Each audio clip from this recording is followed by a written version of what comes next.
ألم تر كيف فعل ربك بأصحاب الفيل ألم يجعل كيدهم في تضليل وأرسل عليهم طيرا أبابيل ترميهم بحجارة من سجيل فجعلهم كعصف مأكول صدق الله العظيم۔ میرے محترم بھائیوں اور عزیز دوستو، یہ سورۃ الفیل ہے، مکی سورت ہے۔ اس کے اندر 5 آیتیں ہیں۔ چونکہ اس صورت میں اللہ تبارک و تعالیٰ نے اصحاب فیل کا قصہ سنایا ہے، اس مناسبت سے اس صورت کا نام ہے سورۃ الفیل۔ اس صورت کی تفسیر، تشریح آپ کی خدمت میں پیش کرنے سے پہلے آپ یہ سمجھ لیں کہ بیت اللہ کی تعمیر کتنی دفعہ ہوئی اور بیت اللہ کے فضائل کیا ہیں، کیونکہ اس صورت کے اندر بیت اللہ کی حفاظت کا واقعہ ہے۔ تو بیت اللہ کی حفاظت کے واقعے سے پہلے آپ یہ سماعت کریں کہ بیت اللہ کا مقام کیا ہے، مرتبہ کیا ہے، اور بیت اللہ کی تعمیر کب کب اور کس کس نے کی ہے۔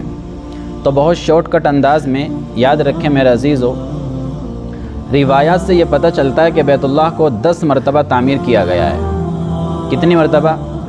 10 مرتبہ۔ سب سے پہلے اس کو تعمیر کیا اس کو تعمیر کیا فرشتوں نے، اس کے بعد اس کو تعمیر کیا آدم علیہ السلام نے، اس کے بعد اس کو تعمیر کیا آدم علیہ السلام کی اولاد نے، اس کے بعد اس کو تعمیر کیا حضرت ابراہیم اور حضرت اسماعیل علیہم السلام نے، اور 5ویں نمبر پر اس کو تعمیر کیا قبیلہ بنو جرہم نے، اور اس کے بعد اس کو تعمیر کیا قصی بن کلاب نے، اور اس کے بعد اس کو تعمیر کیا قریش نے۔ قریش کی تعمیر کا واقعہ بہت مشہور ہے۔ آپ جانتے ہیں قریش مکہ نے جب بیت اللہ کو تعمیر کرنے کا ارادہ فرمایا تھا تو انہوں نے مشورہ کیا تھا کہ ہم بیت اللہ کو تعمیر کریں گے تو اللہ کے گھر کی تعمیر میں صرف حلال پیسہ استعمال کریں گے، حرام کا پیسہ استعمال نہیں کریں گے۔ اندازہ کریں میرے عزیزو، کافر اور مشرک ہونے کے باوجود ان کے اندر یہ جذبہ، اللہ کا گھر بنائیں گے تو صرف حلال پیسہ لگائیں گے، حرام پیسہ اس کے اندر نہیں لگائیں گے۔ یہ ہمارے لیے سوچنے کا مقام ہے۔ بعض مرتبہ ہم اللہ کا گھر بناتے ہیں، مدرسہ بناتے ہیں، مسجد بناتے ہیں، اور اس کے اندر حرام کا پیسہ لگا دیتے ہیں مسلمان ہو کر، اور وہ کافر اور مشرک ہو کر ان کے اندر یہ جذبہ کہ اللہ کا گھر بنائیں گے تو صرف حلال کا پیسہ لگائیں گے، حرام کا پیسہ اس کے اندر استعمال نہیں کریں گے۔ یہی وجہ ہے آج ہمارے لوگوں کو شکایت ہوتی ہے علماء سے شکایت ہوتی ہے آج کل کے علماء نیک نہیں، متقی نہیں، پرہیزگار نہیں، حق بولنے والے نہیں، باصلاحیت نہیں۔ تو میرے عزیزو یہ تو سوچیں، علماء، حق بولنے والے، تقوی والے، یہ پیدا کہاں سے ہو رہے؟ یہ تو مدارس سے پیدا ہو رہے ہیں نا۔ اور مدارس میں جو لوگ چندہ دیتے ہیں تو اس چندے کے اندر بہت بڑا حصہ حرام کا ہوتا ہے۔ تو گویا کہ ہم طلبہ کو مدارس کے اندر حرام کھلا رہے ہوتے ہیں، ہمارے طلبہ مدرسوں کے اندر حرام کھا رہے ہوتے ہیں، تو آدمی جیسا کھائے گا ویسا اس کی زندگی پر اثر پڑے گا۔ حرام تو دل کو کالا ہی کرتا ہے، گناہ کے جذبات دل کے اندر پیدا کرتا ہے، تقوی کو ختم کرتا ہے۔ تو ہمارے لیے عبرت کا مقام ہے کہ انہوں نے کافر اور مشرک ہونے کے باوجود یہ ارادہ کیا، یہ جذبہ دکھایا کہ ہم اللہ کے گھر میں صرف حلال کا پیسہ لگائیں گے۔ اور پھر ایسا ہی ہوا، اگرچہ تھوڑا سا حصہ تعمیر ہونے سے باقی رہ گیا جس کو حتیم کا حصہ بولتے ہیں، انہوں نے اس حصے کو باقی چھوڑ دیا پیسہ کم پڑنے کی وجہ سے، لیکن حرام کا پیسہ اس کے اندر استعمال نہیں کیا۔ 9ویں نمبر پر اس کو تعمیر کیا عبداللہ بن زبیر نے، اور 10ویں نمبر پر بیت اللہ کو تعمیر کیا حجاج بن یوسف نے۔ اور آج جو تعمیر ہمارے سامنے موجود ہے یہ حجاج بن یوسف کی ہی بنائی ہوئی تعمیر ہے۔ اللہ تبارک و تعالیٰ کا عجیب نظام ہے میرے عزیزو، کتنا بڑا ظالم انسان تھا۔ اظلم من هذه الامہ، یہ اس کو ٹائٹل دیا امت نے، علماء نے۔ اس امت کا سب سے بڑا ظالم انسان، اس امت کا فرعون کون؟ حجاج بن یوسف۔ لیکن تھا تو مسلمان۔ لاکھوں جو نیک لوگوں کو، اللہ والوں کو، صحابہ کو، تابعین کو اس بدبخت نے شہید کیا ہے۔ لیکن اللہ تبارک و تعالیٰ جب کسی سے کوئی کام لینے پر آتا ہے تو بدبخت سے بدبخت اور فاسق سے فاسق اور گنہگار سے گنہگار انسان کو اپنے دین کی خدمت کے لیے قبول کر لیتا ہے۔ اسی انسان نے قرآن کریم پر اعراب لگوائے. یہ جو قرآن ہمارے سامنے رکھا ہوا ہے اس پر یہ جو زبر زیر پیش ہیں ہماری سہولت کے لیے، یہ کام کس نے کیا؟ یہ خدمت کس سے اللہ تعالیٰ نے کس سے لی؟ حجاج بن یوسف سے. بتائیے، حافظ قرآن تھا، تہجد گزار تھا، لیکن ساتھ ہی ساتھ بہت بڑا ظالم بھی تھا. تو 10 مرتبہ میرے عزیزو بیت اللہ کی تعمیر ہوئی ہے. میں نے بہت مختصر انداز میں آپ کے سامنے رکھا. جہاں تک تعلق ہے بیت اللہ کے فضائل کا، تو یاد رکھیں بیت اللہ کی فضیلت کے لیے سب سے پہلی اور سب سے اہم جو فضیلت ہے وہ خود قرآن کریم کے اندر ہے. قرآن کریم میں اللہ تبارک و تعالیٰ نے بیت اللہ کی فضیلت خود بیان فرمائی. اللہ کہتے ہیں ان اول بیت وضع للناس للذی ببکۃ مبارکا وہدی للعالمین. سب سے پہلا گھر جو اللہ کی عبادت کے لیے زمین پر بنایا گیا وہ بکہ کے اندر ہے. بکہ مکہ کا دوسرا نام، جس کے اندر جو مبارک ہے اور جس کے اندر لوگوں کے لیے، پوری دنیا والوں کے لیے ہدایت ہے. یہ سب سے بڑی فضیلت جو خود قرآن میں اللہ تبارک و تعالیٰ نے بیت اللہ کی بیان فرمائی. یاد رکھیں میرے عزیزو، بیت اللہ زمین پر ہے.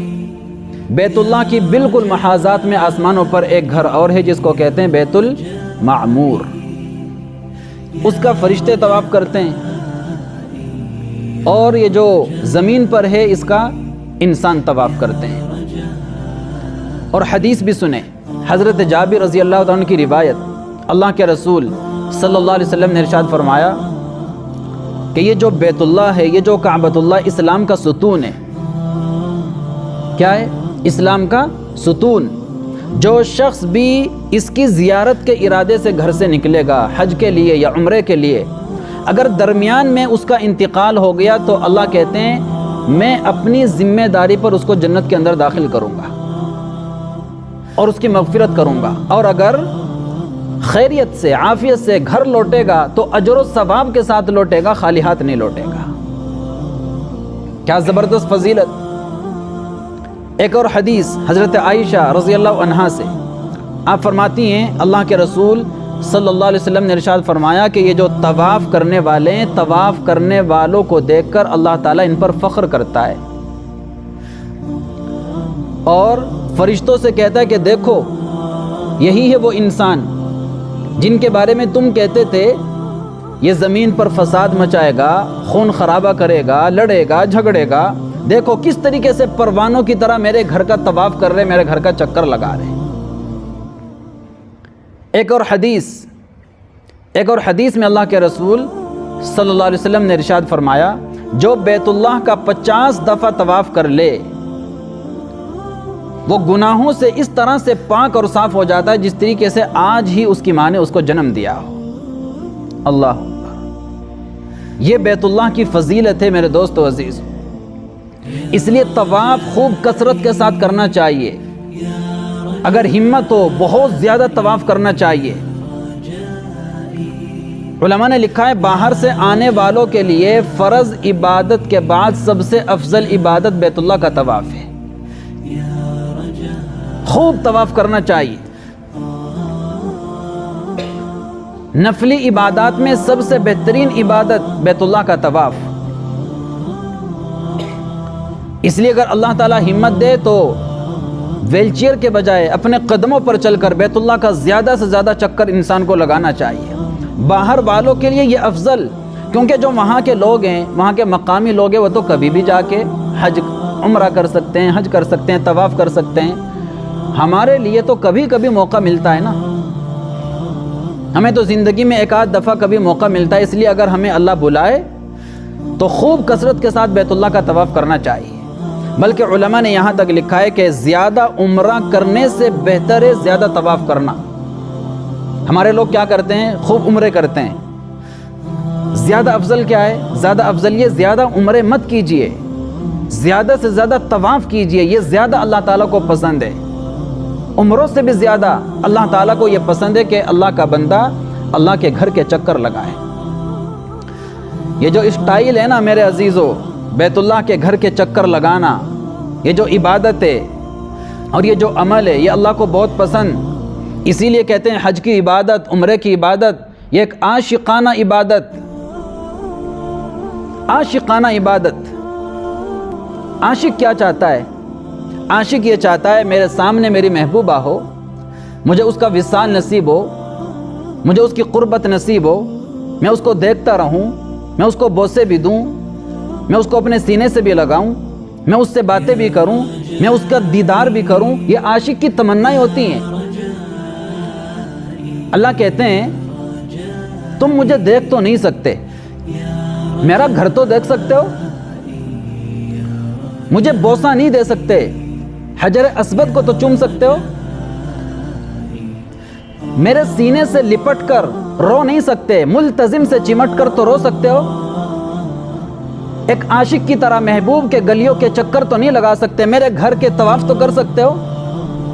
اس لیے عاشق بن کر آؤ، عاشق بن کر دکھاؤ اپنے حلیے سے کہ ہاں ہم عاشق ہیں، عاشق۔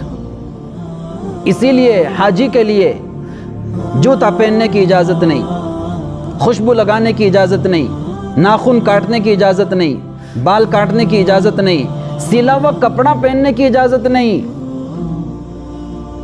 پراگندہ حال، پراگندہ بال، بکھرے ہوئے بال، اس طریقے سے دیوانوں کی طرح آؤ اور بیت اللہ کے چکر لگاؤ، تاکہ مجھے تمہارے اس اسٹائل کو دیکھ کر، اس محبت کو دیکھ کر تم پر رشک آئے اور میں فرشتوں کے سامنے فخریہ تمہارا تذکرہ کروں۔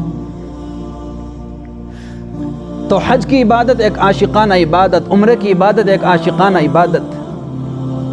اس لیے اگر اللہ توفیق دے میرے عزیزو، زیادہ سے زیادہ طواف کرو،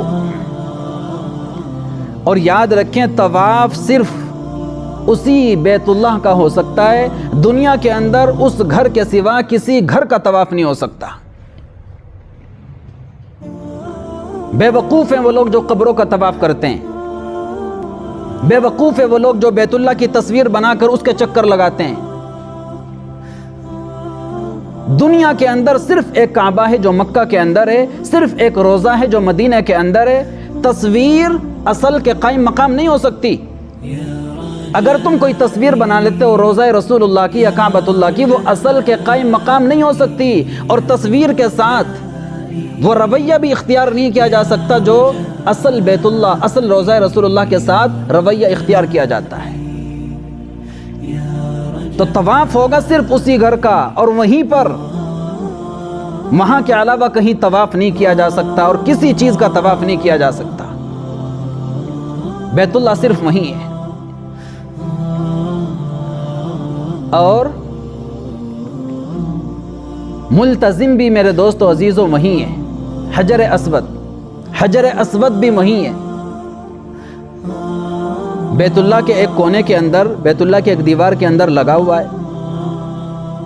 حجر اسود کے بارے میں اللہ کے رسول صلی اللہ علیہ وسلم نے معلوم ہے کیا ارشاد فرمایا؟ حضور نے مقام ابراہیم اور حجر اسود کے بارے میں فرمایا کہ یہ دو موتی ہیں، یہ دو موتی ہیں جو جنت کے موتیوں میں سے ہیں۔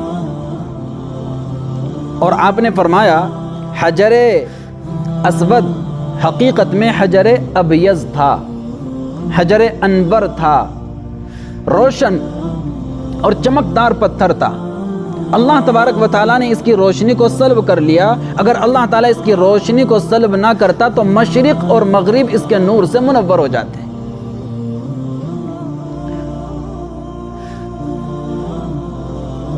تو اگر اللہ تعالیٰ توفیق دے تو حجر اسود کو بوسہ دو، لیکن کسی کو دھکے دے کر، کسی کو تکلیف دے کر، مجمع کے درمیان میں گھس کر، مجمع کو چیر کر بیت اللہ حجر اسود کو بوسہ دینے کی کوشش نہیں کرنا چاہیے، یہ جائز نہیں۔ حجر اسود کو بوسہ دینا ایک سنت اور مستحب عمل، لوگوں کو تکلیف سے بچانا ایک فرض اور واجب عمل۔ سنت پر عمل کرنے کے لیے، سنت پر عمل کرنے کے لیے ہم لوگ کیا کرتے ہیں؟ فرض کو ترک کر دیتے ہیں۔ فرض کو ترک نہیں کیا جا سکتا سنت کو زندہ کرنے کے لیے۔ بعض دفعہ دیکھا عورتیں بھی گھس جاتی ہیں مردوں کے بیچ میں، عورتیں گھس جاتی ہیں وہاں حجر اسود کو بوسہ دینے کے لیے۔ ہمارے دین میں کتنی آسانیاں ہیں میرے دوست۔ اللہ کے رسول صلی اللہ علیہ وسلم نے جب طواف کیا، اگر آپ چاہتے تو طواف کے ہر چکر میں بیت اللہ کا، حجر اسود کا بوسہ دے سکتے تھے، لیکن آپ نے ایسا نہیں کیا۔ کبھی حجر اسود کو بوسہ دیتے اور کبھی نہیں دیتے۔ کیا کرتے؟ ایک چھڑی تھی اللہ کے رسول کے ہاتھ میں، اس چھڑی کو اس کو لگاتے، اس چھڑی کو چوم لیتے۔ کیوں؟ تاکہ میری امت کو آگے چل کے تکلیف نہ ہو۔ اس لیے مجمع میں گھس کر، دھکے دے کر، لوگوں کو تکلیف دے کر حجر اسود کو بوسہ دینا یہ کوئی عبادت نہیں ہے، یہ تو اذیت ہے، اذیت، اور مسلمان کو اذیت دینا یہ حرام ہے۔ ہاں اگر موقع ملتا ہے تو جائیے، ضرور حجر اسود کو بوسہ دیجیے۔ موقع نہیں ملتا، ہاتھ لگا کر ہاتھ کو چوم لیجیے، اللہ تعالیٰ اسی پر حجر اسود کو بوسہ دینے کا ثواب دے دے گا۔ اس کا بھی موقع نہیں لگتا، دور سے اشارہ کر کے اس ہاتھ کو چوم لیجیے، اللہ تعالیٰ اس پر بھی حجر اسود کو بوسہ دینے کا ثواب عطا فرما دے گا۔ ارے وہ تو جگہ ایسی ہے میرے عزیزوں، وہاں تو قدم قدم پہ ثواب ملتا ہے، آپ کچھ بھی نہ کریں تب بھی ثواب ملتا ہے۔ بیت اللہ کو آدمی صرف بیٹھ کر کے دیکھتا رہے، اس کی زیارت کرتا رہے، محبت کے ساتھ اس کا دیدار کرتا رہے، اس پر بھی ثواب ملتا ہے۔ اور کتنا ثواب ملتا ہے؟ عبداللہ بن عباس رضی اللہ عنہ فرماتے ہیں، جو صرف محبت سے بیت اللہ کو دیکھتا رہے، 20 رحمتیں اللہ تعالیٰ کی اس کے اوپر نازل ہوتی ہیں۔ اللہ تعالیٰ کی ایک رحمت، بلکہ رحمت کا ایک چھوٹا سا جھونکا ہمیں نصیب ہو جائے، ہماری مغفرت کے لیے کافی ہے۔ بیت اللہ کو جو محبت کے ساتھ دیکھتا ہے، عبداللہ بن عباس فرماتے ہیں کہ 20 رحمتیں اس انسان کے اوپر نازل ہوتی ہیں۔ سعید ابن المسیب فرماتے ہیں، جو محبت کے ساتھ صرف بیت اللہ کو دیکھتا رہے، صرف اتنے سے عمل پر اس کے سارے گناہ معاف ہو جاتے ہیں۔ ایسا ہو جاتا ہے جیسا کہ آج اس کی ماں نے اس کو جنم دیا۔ تو وہ تو جگہ ہی ایسی ہے، ہر چیز پر ثواب ملتا ہے۔ ملتزم کو دیکھیں، ملتزم بھی وہی ہے۔ ملتزم کس کو کہتے ہیں؟ بیت اللہ کا دروازہ اور حجر اسود کے درمیان کا جو حصہ ہے، جہاں پر آپ نے لوگوں کو دیکھا ہوگا لوگ چمٹے رہتے ہیں، دعائیں کرتے رہتے ہیں، اس کو کہتے ہیں ملتزم۔ یہ بھی بہت زبردست مقام ہے بیت اللہ کا۔ اس مقام کے تعلق سے اللہ کے رسول نے فرمایا یہاں پر دعائیں قبول ہوتی ہیں۔ اس لیے اگر اللہ موقع دے، ہمت دے اور کسی کو تکلیف دیے بغیر وہاں تک پہنچنا نصیب ہو، تو بیت اللہ، تو ملتزم کے پاس جا کر چمٹ کر بیت اللہ کے پردے پکڑ کر آدمی کو اللہ سے دعائیں کرنی چاہیے۔ ایک بہت بڑے بزرگ نے لکھا ہے کہ میں جب بیت اللہ کا حج کرنے کے لیے گیا تو ملتزم پر میں کعبے کے پردوں کو پکڑ کر اللہ سے دعائیں کر رہا تھا۔ میری برابر میں ایک دیہاتی تھا، اس دیہاتی نے عجیب دعا کی۔ وہ دیہاتی کہنے لگا، یا اللہ، یہ تیرا گھر ہے، میں تیرا مہمان ہوں۔ ہمارے یہاں رواج یہ ہے کہ اگر ہمارے گھر میں کوئی مہمان آتا ہے، ہم اپنے مہمان کو خالی ہاتھ نہیں لوٹاتے، کچھ نہ کچھ اس کو دیتے ہیں، اس کی ضیافت کرتے ہیں، اس کی خدمت کرتے ہیں۔ یا اللہ، میں بھی تو تیرا مہمان ہوں، تو تم مجھے خالی ہاتھ مت لوٹا، میری بھی جھولیاں بھر دے۔ وہ عالم فرماتے ہیں، اس دیہاتی کی یہ دعا سن کر میرے رونگٹے کھڑے ہو گئے۔ یار کیا زبردست دعا مانگ رہا ہے ایک دیہاتی بندہ، بڑے بڑے علماء کو اس نے فیل کر دیا، ہم جیسے نالائقوں کو دعا مانگنے کا سلیقہ سکھا دیا۔ اور میرے عزیزوں، مقام ابراہیم بھی وہی ہے۔ مقام ابراہیم کس کو کہتے ہیں؟ مقام ابراہیم وہ پتھر جس پتھر پر کھڑے ہو کر حضرت ابراہیم علیہ السلام نے بیت اللہ کی تعمیر کی تھی۔ اور بعض علماء کہتے ہیں مقام ابراہیم اس پتھر کو کہتے ہیں کہ جس پر کھڑے ہو کر آپ نے حج کا اعلان کیا تھا۔ وہیں دیکھا ہوگا آپ نے بیت اللہ کے پاس ہی ایک جو شیشے کا ایک باکس سا بنا کے رکھا ہوا ہے، اس کے اندر اس پر حضرت ابراہیم علیہ السلام کے قدموں کے نشان بھی ہیں، اس کو کہتے ہیں مقام ابراہیم۔ جب ابراہیم علیہ السلام اور حضرت اسماعیل علیہ السلام نے بیت اللہ کی تعمیر کی اور فارغ ہو گئے تو اللہ نے حضرت ابراہیم علیہ السلام سے فرمایا وَأَذِّن فِي النَّاسِ بِالْحَجِّ، لوگوں میں حج کا اعلان کرو۔ حضرت ابراہیم علیہ السلام اس پتھر پر کھڑے ہوئے اور آپ نے اللہ سے عرض کیا، یا اللہ اعلان کہاں کروں، کس کو کروں؟ یہاں تو کوئی مکان ہے نہ مکین ہے، یہاں تو نہ کوئی آبادی ہے، میری آواز جائے گی بھی تو کہاں تک جائے گی؟ کوئی لاؤڈ اسپیکر نہیں، کوئی ریڈیو اسٹیشن نہیں، کوئی اخبار نہیں، کوئی انٹرنیٹ نہیں، کچھ بھی تو نہیں، میں کہاں تک اپنی آواز کو پہنچا سکتا ہوں؟ تو اللہ نے کیا فرمایا، ابراہیم آواز لگانا تیرا کام ہے، اس آواز کو لوگوں تک پہنچانا میرا کام ہے، تم آواز تو لگاؤ۔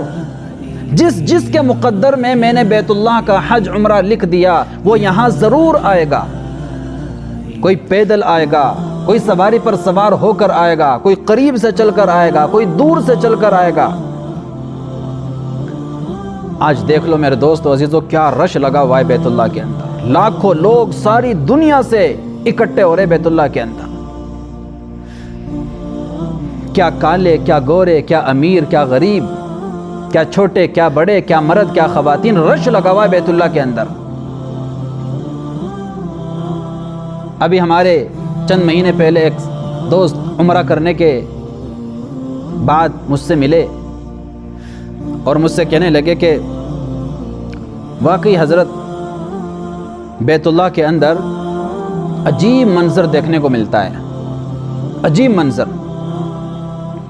ایسے لوگ بیت اللہ میں آ رہے پوری دنیا سے جن کو ہم جیسے لوگ فاسق فاجر سمجھتے ہیں، بیت اللہ کی محبت اللہ نے ان کے دل میں ڈال رکھی ہے، اور وہ آ رہے اپنا ٹائم نکال کر، اپنا پیسہ خرچ کر کے، ایسے لوگ کہ جن کے بازوؤں پر، جن کے کندھوں پر، جن کے سینے پر، جن کے سر پر ٹیٹو بنے ہوئے ہیں، ٹیٹو جو اسلام کے اندر ناجائز اور حرام ہے، جن کو ہم شکلوں سے فاسق اور فاجر سمجھتے ہیں، ان کے دل کے اندر بیت اللہ کی اتنی محبت، وہاں آتے ہیں پروانوں کی طرح بیت اللہ کا طواف کرتے ہیں، روتے ہیں، گڑ گڑاتے ہیں، اللہ کے سامنے چیختے ہیں، چلاتے ہیں۔ اسی لیے میرے عزیزوں میں ایک بات کہا کرتا ہوں، اللہ تعالیٰ مجھے معاف فرمائے اگر وہ بات غلط ہے، بعض لوگ ایسے ہوتے ہیں جن کو ہم فاسق اور فاجر سمجھتے ہیں اور گنہگار سمجھتے ہیں، لیکن وہ فاسقانہ لباس کے اندر خدا کے ولی ہوتے ہیں، اور بعض لوگ ایسے ہوتے ہیں جن کو ہم کپڑوں سے نیک، متقی، پرہیزگار اور دیندار سمجھتے ہیں، لیکن وہ عالمانہ لباس کے اندر بڑے چور اور ڈاکو ہوتے ہیں۔ تو ساری دنیا سے رش لگا ہوا ہے بیت اللہ کے اندر۔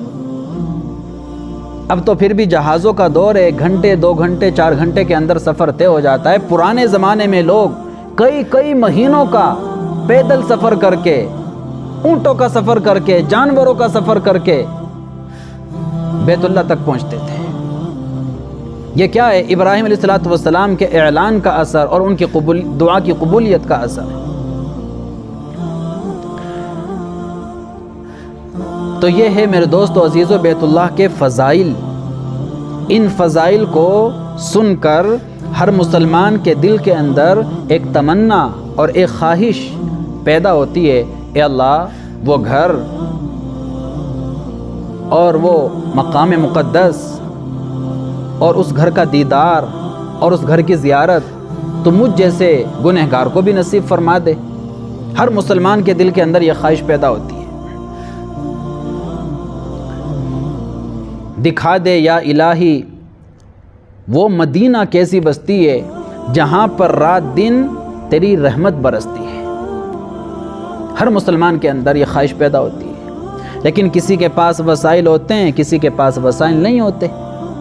جن کے پاس اسباب اور وسائل ہوتے ہیں وہ تو چلے جاتے ہیں، لیکن جن کے پاس اسباب اور وسائل نہیں ہوتے، میں ان سے کہتا ہوں میرے عزیزو، ان کو بھی چاہیے کہ وہ بھی مایوس نہ ہوں، دل شکستہ نہ ہوں، دل شکستہ نہ ہوں۔ شکستہ کا مطلب ہوتا ہے ٹوٹنا، اپنا دل توڑ کر نہ بیٹھے، مایوس ہو کر نہ بیٹھے۔ یہ جو دل ٹوٹتا ہے اور دل شکستہ ہوتا ہے، خاص طور سے اللہ کے لیے، اللہ کے دین کے لیے آدمی ٹھوکریں کھاتا ہے یا گالیاں سنتا ہے، اس کا دل ٹوٹتا ہے اللہ کے لیے، تو یہ ٹوٹا ہوا دل اللہ تعالیٰ کو بہت پسند ہے، بہت پسند ہے۔ علامہ اقبال نے کہا تھا، تو بچا بچا کے نہ رکھ اسے، کہ یہ آئینہ ہے وہ آئینہ جو شکستہ ہو تو عزیز تر ہے نگاہ آئینہ ساز میں۔ ماشاءاللہ، یہ دل جب ٹوٹتا ہے اور اللہ کے لیے ٹوٹتا ہے تو یاد رکھو یہ خدا کا گھر بن جاتا ہے۔ اس گھر میں، اس دل میں، ٹوٹے ہوئے دل میں اللہ بسیرا کرتا ہے، ٹوٹے ہوئے دل کی دعا اللہ قبول کرتا ہے۔ اگر آپ کے پاس اسباب نہیں، وسائل نہیں، لیکن دل کے اندر سچی تڑپ ہے، سچی طلب ہے، شوق ہے، جذبہ ہے، آپ بیت اللہ تک نہیں پہنچ سکتے، آپ کی سچی طلب کی وجہ سے گھر میں بیٹھے بٹھائے اللہ تعالیٰ بیت اللہ تک جانے کا ثواب آپ کو عطا فرما دے گا۔ اللہ کے رسول صلی اللہ علیہ وسلم نے ایک حدیث کے اندر ارشاد فرمایا، جس بندے کے دل کے اندر شہادت کا سچا جذبہ ہوگا وہ بستر پر بھی مرے گا، شہادت کی موت مرے گا۔ کیوں؟ سچی نیت اور سچی طلب کی وجہ سے۔ اس لیے جن کے پاس اسباب ہیں وہ تو چلے جاتے ہیں، جن کے پاس اسباب نہیں وہ نہیں جاتے، تو نہ جانے کی وجہ سے وہ دل شکستہ نہ ہو، اداس نہ ہو، مایوس نہ ہو۔ اللہ تعالیٰ گھر بیٹھے بٹھائے حج عمرے کا ثواب عطا فرما دے گا۔ اور کبھی کبھی ایسا بھی ہو جاتا ہے میرے عزیزو، اللہ تعالیٰ غیب سے کچھ ایسا انتظام، غیب سے کچھ ایسے اسباب اللہ پیدا فرما دیتا ہے کہ آدمی کو آدمی کے دل کے اندر اس کا کبھی خیال بھی نہیں آتا کہ ایسا بھی میرے ساتھ ہو سکتا ہے، اور انسان کی ایک آرزو اللہ تعالیٰ قبول کر لیتا ہے۔ جیسے شیخ سعدی رحمۃ اللہ علیہ نے ایک چھوٹی سی حکایت لکھی، ایک چیونٹی کے دل کے اندر حرم دیکھنے کی خواہش پیدا ہوئی کہ اللہ میں بھی تیرا گھر دیکھنا چاہتی ہوں، تیرا حرم دیکھنا چاہتی ہوں، اب جائے تو کیسے جائے چیونٹی؟ انہیں سمجھانے کے لیے ایک مثال دی،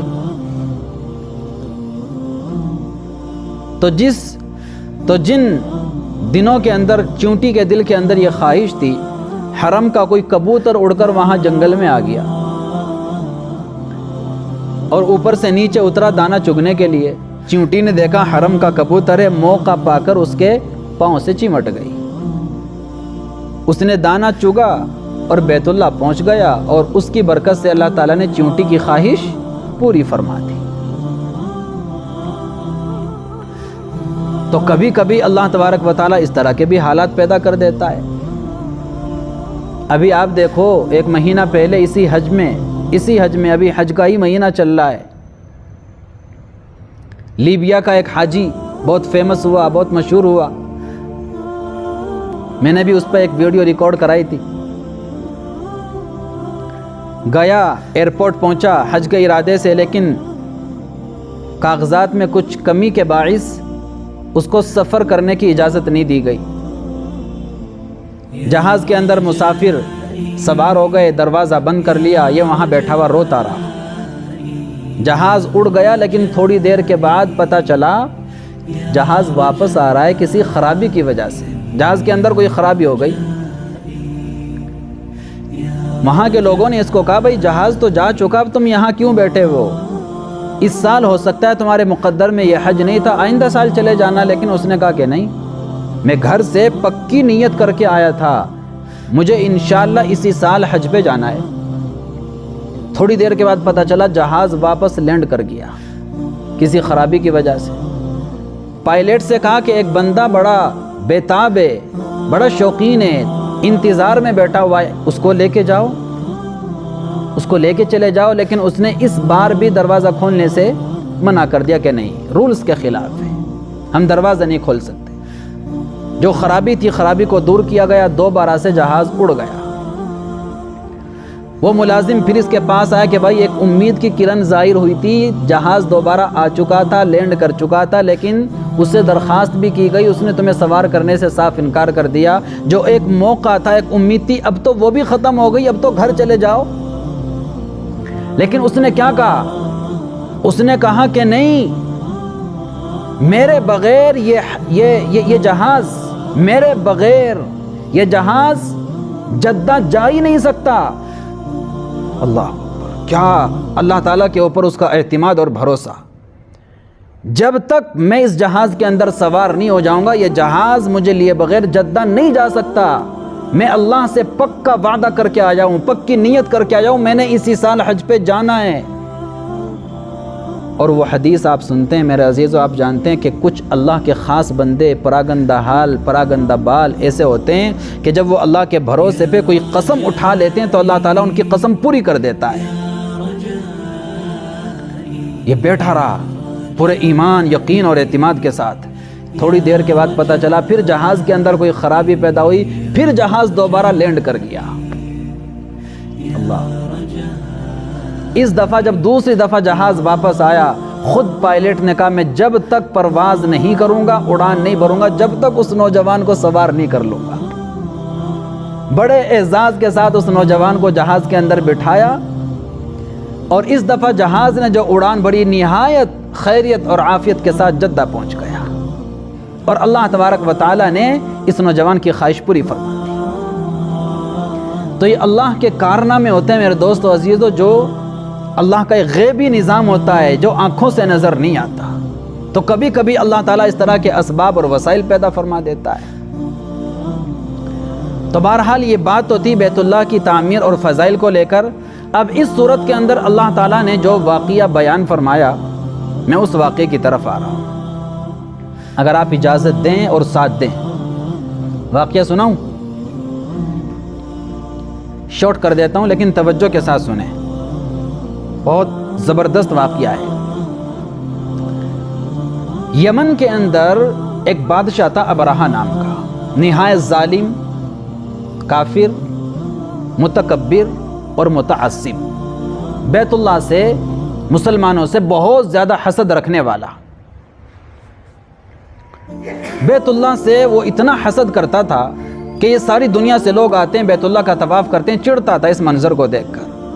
تو اس نے یمن کے اندر ایک خوبصورت گرجا گھر بنوایا اور لوگوں کو دعوت دی، کیا وہ ایک کوٹھا ہے کالے سے کلر کا، سادہ سا، اس کا تم لوگ طواف کرنے جاتے ہو، حج عمرہ کرنے جاتے ہو، میں تمہارے لیے خوبصورت بنگلہ بنا دیتا ہوں۔ ایک خوبصورت سا گرجا گھر، عبادت خانہ اس نے بنا کر تیار کر دیا، اور لوگوں کو دعوت دی کہ بیت اللہ کو چھوڑ کر اس کے چکر لگا لیا کرو۔ اس کی یہ باتیں سن کر بنو کنانہ کا ایک شخص اٹھا نہایت غصے میں، اور اس نے یہ محسوس کیا کہ اس نے بیت اللہ کی توہین کی ہے، اور وہ سیدھا اس کے گرجا گھر کے اندر گیا اور گرجا گھر کے اندر جا کر کے پاخانہ کر دیا۔ جاہل کا انتقام بھی جاہلانہ ہوتا ہے۔ اس نے اپنے گمان میں انتقام لیا بادشاہ سے، لیکن انتقام کس طرح لیا کہ اس کے گرجا گھر کے اندر جا کر کے پاخانہ کر دیا، گندا کر دیا۔ ظاہر ہے یہ غلط حرکت تھی، اسلام اس کی اجازت نہیں دیتا۔ اسلام کہتا ہے کہ کسی کا بھی عبادت خانہ ہو، اس کی بے حرمتی کی، اس کی توہین کی اجازت نہیں ہے۔ نہ ہم کسی کی عبادت اور عبادت خانے کی بے حرمتی کر سکتے، اور نہ کسی کے خداؤں کی بے حرمتی اور توہین کر سکتے، ہمارا دین اجازت نہیں دیتا۔ لیکن جاہل تھا، اس نے جاہلانہ انداز میں اپنا انتقام لیا۔ ایک واقعہ تو یہ پیش آیا۔ دوسرا واقعہ یہ پیش آیا، اسی زمانے میں عربوں کا ایک قافلہ اس کے گرجا گھر کے پاس جا کر کے اس نے پڑاؤ ڈالا۔ کھانا وانا بنانے کے لیے انہوں نے آگ جلائی، آگ کی کوئی چنگاری اڑ کر وہ گرجا گھر کے اندر پہنچی اور گرجا گھر کے اندر آگ لگ گئی، اور اس کے اندر اس کا کافی نقصان ہو گیا، کافی جل گیا۔ یہ دو واقعے پیش آئے، ان دو واقعات نے ابرہہ کے اندر انتقام لینے کا ایک جوش پیدا کر دیا۔ غصے سے وہ پاگل ہو گیا، اور اس نے اعلان کر دیا کہ میں مسلمانوں سے اس کا انتقام لوں گا، اور جب تک بیت اللہ کو ڈھا نہیں دوں گا، گرا نہیں دوں گا، میں چین سے نہیں بیٹھوں گا۔ اعلان کر دیا۔ 60,000 کا لشکر تیار کیا۔ اس زمانے کے اعتبار سے کتنا بڑا لشکر ہوتا ہے میرے دوستو، 60,000 کی فوج کا لشکر، اور لشکر بھی کیسا؟ ہاتھیوں کا لشکر، ہاتھیوں والا. اور عربوں کا حال یہ تھا کہ انہوں نے اب تک ہاتھی دیکھا بھی نہیں تھا. ہاتھی ہوتا کیسا ہے؟ اتنے سیدھے سادے بولے بالے. عربوں کا حال یہ کہ نہ کوئی فوج ہے، نہ کوئی پولیس ہے، نہ کوئی حکومت ہے. غیر منظم انداز میں چھوٹے چھوٹے سے قبیلے بنے ہوئے ہیں اور ان قبیلوں کے چھوٹے چھوٹے سے سردار ہیں. قبیلوں میں قبائل والی زندگی ان کی گزر رہی ہے. ابرہہ 60,000 کا ہاتھیوں کا لشکر لے کر چلا اور مزدلفہ کے قریب وادی محصر میں آ کر کے اس نے پڑاؤ ڈالا اور اپنا ایک قاصد بھیجا قریش کے سردار خواجہ عبد المطلب کے پاس، اور اس کو کہا جا کر کے کہہ دو کہ ہمارے راستے میں اگر رکاوٹ بننے کی تم نے کوشش کی تو انجام بہت برا ہوگا، اور تمہیں ابرہہ نے بات چیت کے لیے بلایا ہے، چلو ابرہہ بادشاہ کی خدمت میں چلو. اسی درمیان میں یہ واقعہ پیش آیا کہ وادی محصر کے آس پاس خواجہ عبد المطلب کے 200 اونٹ چل رہے تھے. ان کی فوج نے 200 اونٹوں کو گرفتار کر لیا. اب جب گئے آپ خواجہ عبد المطلب ابرہہ بادشاہ سے بات چیت کرنے کے لیے، تو عبد المطلب کون ہے؟ اللہ کے رسول صلی اللہ علیہ وسلم کے دادا، حضور کے دادا، با اثر آدمی، لمبے چوڑے، وجیح چہرہ، خوبصورت، ہٹے کٹے. تو جب ابرہہ کے سامنے گئے تو ابرہہ آپ کی صورت کو دیکھ کر اتنا مرعوب اور اتنا متاثر ہوا کہ کرسی چھوڑ کر کھڑا ہو گیا، پاس میں بٹھایا. بات چیت شروع ہوئی. جب بات چیت شروع ہوئی تو خواجہ عبد المطلب نے کچھ نہیں کہا، صرف اتنا کہا کہ مجھے میرے 200 اونٹ واپس کر دیے جائیں. یہ بات سن کر ابرہہ کہنے لگا، یار میں تو تمہیں بڑا ہوشیار، بڑا عقل مند انسان سمجھتا تھا، لیکن تم تو بڑے خود غرض انسان ہو. ارے قریش کے سردار اور بیت اللہ کے متولی ہونے کی حیثیت سے تمہیں کوئی فکر ہی نہیں. میں بیت اللہ کو گرانے جا رہا ہوں اور تمہیں بیت اللہ کی کوئی فکر نہیں. تمہیں فکر ہے تو اپنے اونٹوں کی. تم کہہ رہے ہو کہ میرے اونٹ بس واپس کر دو. تو آپ نے بڑے معصوم سے انداز میں کہا، بھائی دیکھ میں اونٹوں کا مالک ہوں، بیت اللہ کا مالک نہیں ہوں. جو بیت اللہ کا مالک ہے وہ بیت اللہ کو خود دیکھ لے گا. اللہ. اور پھر وہاں سے آئے، سیدھے گئے ملتزم کے پاس، کعبے کا پردہ پکڑ کر اللہ تعالیٰ سے دعا کی، یا اللہ تو جانتا ہے ہم کمزور ہیں، وہ طاقتور ہیں، اور وہ تیرے گھر کو ڈھانے کے ارادے سے آ رہا ہے. ہم اس کا مقابلہ نہیں کر سکتے، ہم عاجز اور بے بس ہیں، لیکن ان کی طاقت تیری طاقت سے بڑی نہیں ہے. اللہ تو خود اپنے گھر کی حفاظت فرما اور ہماری بھی حفاظت فرما. یہ دعا اللہ تعالیٰ سے مانگی اور سارے قریش کے لوگوں کو لے کر آس پاس جو پہاڑ تھے پہاڑیوں کے اوپر چلے گئے. ادھر ابرہہ بادشاہ نے آرڈر کر دیا لشکر کی روانگی کا، 60,000 کا ہاتھیوں کا لشکر، اور خود اس کا ایک ہاتھی تھا جس کا نام تھا محمود، اس ہاتھی کے اوپر بیٹھا. آرڈر کر دیا چلو بیت اللہ کی طرف بڑھو. لیکن اللہ تعالیٰ کا نظام دیکھو میرے عزیز. وہ محمود نامی ہاتھی جو بہت خطرناک قسم کا ہاتھی سمجھا جاتا تھا، بادشاہ کے لیے خاص تھا، اس نے بیت اللہ کی طرف بڑھنے سے انکار کر دیا. اس کو دائیں طرف موڑتے چل جاتا، بائیں طرف موڑتے تو چلنے لگتا، پیچھے کی طرف موڑتے تو چلنے لگتا، بیت اللہ کی طرف چلاتے تو نہیں چلتا. مار مار کر تھک گئے، لیکن بیت اللہ کی طرف اس کے قدم اٹھتے ہی نہیں، مار مار کے تھک گئے. کبھی کبھی یاد رکھو میرے عزیزو، مخلوق اللہ کے عذاب کے اثرات کو محسوس کر لیتی ہے، انسان محسوس نہیں کرتا. یہ جو مخلوق ہے خدا کی، کبھی کبھی یہ خدا کے آنے والے عذاب کو محسوس کر لیتی ہے کہ کچھ ہونے والا ہے اللہ کی طرف سے، لیکن انسان بے خبر رہتا ہے. کبھی کبھی آپ نے دیکھا ہوگا جب زلزلہ آنے والا ہوتا ہے تو پرندوں میں اچانک سے ایک ہلچل مچ جاتی ہے، افراتفری مچ جاتی ہے، اور انسان ہے کہ خواب غفلت میں پڑا ہوا ہوتا ہے. تو ہاتھی نے بیت اللہ کی طرف بڑھنے سے انکار کر دیا، بہت کوشش کی. اسی درمیان میں کیا ہوا، جدہ کی طرف سے چھوٹے چھوٹے پرندوں کا ایک جھنڈ، پورا غول کا غول، جن کی چونچ میں ایک کنکر، پنجوں میں 2 کنکر، یہ 3 کنکرے اپنے ساتھ لے کر پوری ایک فوج چھوٹے چھوٹے پرندوں کی اس پورے لشکر کے اوپر چھا گئی۔ اور جوں خدا کے اس لشکر نے بمباری شروع کی اس ہاتھیوں کے لشکر پر، بس پھر کیا تھا، وہ ایک کنکر جس انسان کے اوپر بھی گرتی تھی، ایک طرف سے گھستی دوسری طرف سے باہر نکل جاتی، گولی سے زیادہ خطرناک کام کرتی تھی۔ اور اس کے علاوہ جس کو بھی لگتی تھی، چیچک جیسے دانے اس کے جسم پر پڑ جاتے تھے جن کے اندر زہر بھر جاتا تھا، اکثر تو وہیں ڈھیر ہو گئے، ختم ہو گئے۔ کچھ لوگ جو جان بچا کر کے بھاگے افراتفری کے عالم میں، ان کے جسم پر چیچک جیسے دانے پیدا ہو گئے جن کے اندر زہر بھر گیا، گل گل کر ان کے ایک ایک عضو کٹ کٹ کر کے گرنے لگے۔ کچھ راستے میں مر گئے، کچھ اپنے وطن جا کر کے مر گئے، اور یہ جو ابرہہ تھا یہ بھی بھاگنے کے اندر کامیاب ہو گیا، لیکن اس کا بھی ایک ایک عضو گل گل کر سڑ سڑ کر کے اس کے جسم سے گرنے لگا، اور اپنی عوام کے سامنے تڑپ تڑپ کر سسک سسک کر کے یہ مر گیا۔ اور یہ واقعہ کب پیش آیا؟ یہ واقعہ پیش آیا ہمارے آقا صلی اللہ علیہ وسلم کی ولادت سے صرف 50 یا 55 دن پہلے۔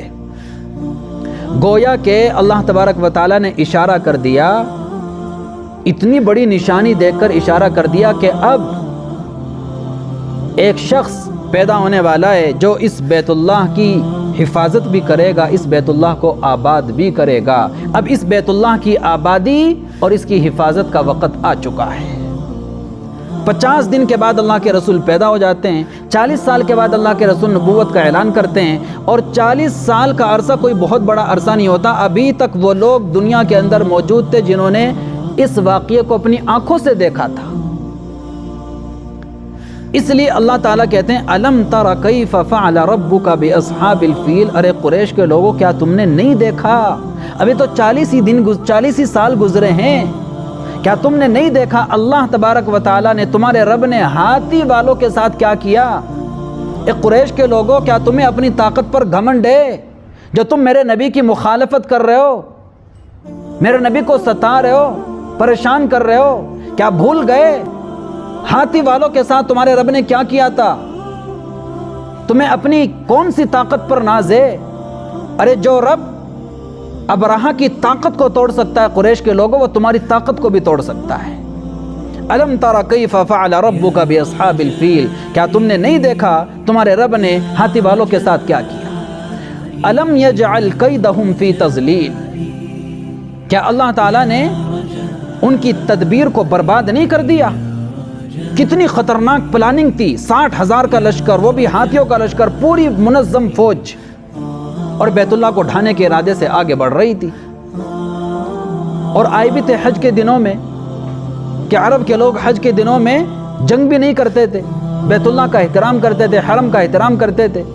یہ سوچا کہ حرم خالی پڑا ہوا ہوگا، اینٹ سے اینٹ بجا دیں گے اور بیت اللہ کو ختم کر کے ہی سانس لیں گے، لیکن اللہ کہتے ہیں ہم نے ان کی تدبیر کو، ان کی پلاننگ کو، ان کے منصوبوں کو خاک میں ملا دیا، مٹی میں ملا دیا۔ وَأَرْسَلَ عَلَيْهِمْ طَيْرًا أَبَابِيلَ، اور ہم نے کیا کیا؟ پرندوں کے غول ان کے اوپر بھیج دیے۔ تَرْمِيهِمْ بِحِجَارَةٍ مِّن سِجِّيلٍ، جو مٹی کے پکے پتھر ان کے اوپر پھینک رہے تھے، چھوٹی چھوٹی سی کنکریاں تھی ان پرندوں کی چونچ میں اور پنجوں میں، اور وہ پرندے ان کے اوپر وہ چھوٹی چھوٹی سی کنکریاں ڈالتے، اور وہ میزائلوں کا اور گولیوں کا کام کرتی تھی۔ اور ان پرندوں سے اللہ تبارک و تعالیٰ نے اپنے گھر کی حفاظت لے کر اور اپنے گھر کی حفاظت کروا کر ساری دنیا کے مسلمانوں کو ایک پیغام دے دیا، دیکھو مسلمانوں، میرا گھر تمہاری حفاظت کا محتاج نہیں ہے، اور میرا دین تمہارا محتاج نہیں ہے، اور میرا یہ قرآن، میرا یہ کلام تمہارا محتاج نہیں ہے۔ میں جب اپنے دین کی، اپنے گھر کی، اپنے مذہب کی، اپنے اسلام کی حفاظت کسی سے کروانا چاہتا ہوں، میں انسانوں کا بھی محتاج نہیں، میں مسلمانوں کا بھی محتاج نہیں، میں چھوٹے چھوٹے پرندوں سے اپنے گھر کا کام لے لیتا ہوں، میں جانوروں سے اپنے دین کا کام لے لیتا ہوں۔ اس لیے بہت زیادہ گھمنڈ میں آنے کی ضرورت نہیں۔ میرا دین تمہارا محتاج نہیں، تم میرے دین کے محتاج ہو۔ قرآن تمہارا محتاج نہیں، تم قرآن کے محتاج ہو۔ اور بیت اللہ تمہارا محتاج نہیں، تم بیت اللہ کے محتاج ہو۔ تمہاری جان اگر دین پر لگے گی تو میرے دین پر تو کوئی فرق نہیں پڑے گا، تمہاری جان قیمتی بن جائے گی۔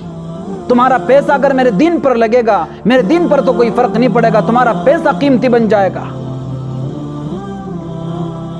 میرا دین تو قیمتی تھا، قیمتی ہے اور قیمتی رہے گا۔ اگر تم اپنے آپ کو، اپنے پیسے کو، اپنی جان کو، اپنی اولاد کو قیمتی بنانا چاہتے ہو تو میرے دین کی خدمت کرو، میرے قرآن کی خدمت کرو اور میرے دین کا بول بالا کرنے کی کوشش کرو۔ اللہ تبارک و تعالیٰ تمہیں سربلندی عطا فرما دے گا۔ تو اللہ کہتے ہیں ہم نے پرندوں کا غول ان کے اوپر بھیج دیا جو پتھر ان کے اوپر برسا رہا تھا، پھر کیا ہوا؟ فَجَعَلَهُمْ كَعَصْفٍ مَأْكُولٍ، اللہ تعالیٰ نے ان کو ایسا بنا دیا جیسے کھایا ہوا، جانوروں کا کھایا ہوا بھوسا ہوتا ہے۔ جانور بھوسا نہیں کھاتے، چارہ نہیں کھاتے، کھانے کے بعد اس چارے کی کیا حیثیت بن جاتی ہے؟ کھایا ہوا بھوسا۔ ہم نے ان کو سب کو اس طریقے سے تباہ برباد کر دیا، ختم کر دیا، دیکھنے میں ایسا لگ رہا تھا جیسا کہ کسی جانور کا کھایا ہوا بھوسا پڑا ہوا ہے۔ اللہ تبارک و تعالی ہم سب کو عمل کی توفیق عطا فرمائے۔ وآخر دعوانا الحمدللہ۔ تو یہ تھا بھائی اصحاب فیل کا واقعہ۔ انشاءاللہ اگلے ہفتے ہم سورۃ القریش اس کی تفسیر کریں گے۔ بھائی سبھی آئیں گے نا انشاءاللہ؟